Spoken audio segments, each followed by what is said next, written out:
मैले दराज अनलाइनबाट कीबोर्ड र माउस मगाएको थिएँ। मेरो हातमा यतिखेर परिसकेको छ।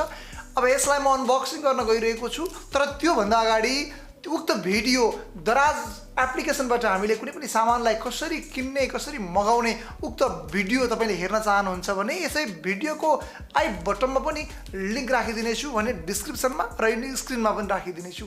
अब म अनबक्स गर्न गइरहेको छु यो कीबोर्ड एन्ड माउस।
र यो कीबोर्डमा हामीले यो लाइटलाई अन अफ पनि गर्न सक्छौं भने यसको लाइट घटाउन र बढाउन पनि सक्छौं है त। अब तपाईलाई म यहाँ देखाउन गइरहेको छु यो FN भन्ने एउटा बटन छ र SCR भन्ने एउटा बटन छ। अब हामीले यो FN र यो SCR लाई यसरी दाब्यौं भने यो लाइट चाहिँ अफ हुन्छ र फेरि हामीले FN र SCR लाई यसरी टच गर्यौं भने फेरि यो लाइट चाहिँ बल्छ।